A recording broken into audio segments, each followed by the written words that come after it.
আসসালামু আলাইকুম ভিউয়ার্স, ভীষণ মজার সকলের পছন্দের একটা রেসিপি নিয়ে হাজির হলাম। কচুর শাক কম বেশি আমরা সবাই পছন্দ করি, আর কচুর শাকটা হচ্ছে স্বাস্থ্যের জন্য খুবই হেল্পফুল। তো ভিডিওটা ভালো লাগলে অবশ্যই চ্যানেলটি সাবস্ক্রাইব করে দিবেন। ধৈর্য সহকারে ফুল ভিডিও দেখে আমার সাথেই থাকুন। আজকের কচুর শাকটা হচ্ছে আমি চিংড়ি মাছ দিয়ে রান্না করবো। এর জন্য আমি 3 মুঠো কচুর শাকরে ছোট ছোট করে কেটে পরিষ্কার করে নিয়েছি। অবশ্যই ভালোভাবে ধুয়ে নিতে হবে।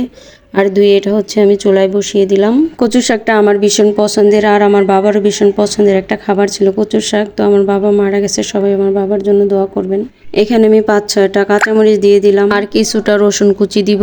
এই যে রসুন কুচিটা দিয়ে দিলাম। এখানে আমি ইন্ডিয়ান রসুনটা ইউজ করছি, আর স্বাদ মতো লবণ দিয়ে দিলাম। কচুর শাকের রসুনের পরিমাণটা একটু বেশি লাগে, এর জন্য এখানে আমি আবার 2 চামচ বাটা রসুন ইউজ করছি। সবকিছু দিয়ে তারপরে হচ্ছে আমি একটু নেড়ে চেড়ে ঢেকে দেবো। আর কচু শাকটা বেশি একটা ঢাকা যাবে না, তাহলে কচু শাকটা লাল হয়ে যাবে। একটু মানে মেলার জন্য একটু ঢেকে রাখতে হবে। তারপরে হচ্ছে আমি এটাকে খোলা রেখে রান্না করে নেব।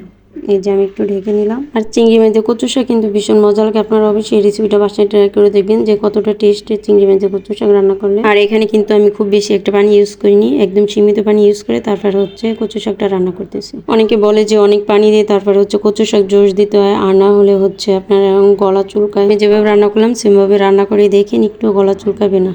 অন্য শাকের তুলনায় কচু শাকটা একটু বেশি টাইম করে তারপরে হচ্ছে রান্না করতে হবে। আর অবশ্যই রসুনের পরিমাণটা বাড়িয়ে দিতে হবে, তাহলে হচ্ছে আপনার কচু শাক গলাও চুলকাবে না, আর খেতেও অনেক টেস্ট হবে।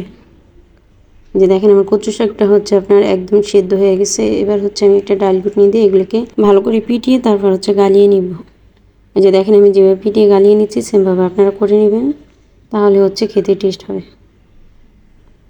এই যে এটা হচ্ছে এবার আমি শুকনো শুকনো করে তারপরে বাগার দিয়ে দেবো। যারা আমার ভিডিওটা দেখতেছেন অবশ্যই বেল আইকন ক্লিক করে চ্যানেলটি সাবস্ক্রাইব করে দিবেন। কচু শাকটা রান্না কমপ্লিট হয়ে গেছে। এবার হচ্ছে আমি চুলে একটা কড়াই বসিয়ে এখানে হচ্ছে আমি একটু তেলের পরিমাণটা বাড়িয়ে দিলাম, কারণ সবসময় যে কোনো শাকই আপনি বাগার দেওয়ার সময় তেলটা একটু বাড়িয়ে দিলে শাকটা খেতে একটু টেস্ট হয়। তো এখানে আমি শাকটা বাগার দেওয়ার জন্য তেল, রসুন, পেঁয়াজ সবই বাড়িয়ে দিছি।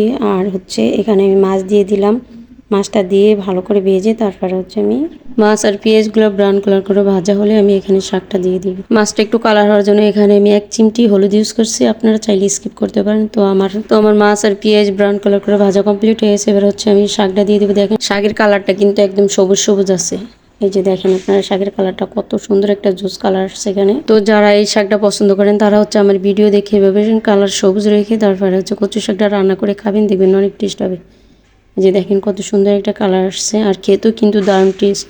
এতক্ষণ ধরে ধৈর্য সহকারে আমার ভিডিওটা দেখার জন্য সবাইকে অসংখ্য ধন্যবাদ। আমার রেসিপি ফলো করে বাসায় কচু শাক রান্না করলে ফ্যামিলির সবাই আপনার প্রশংসা করবে।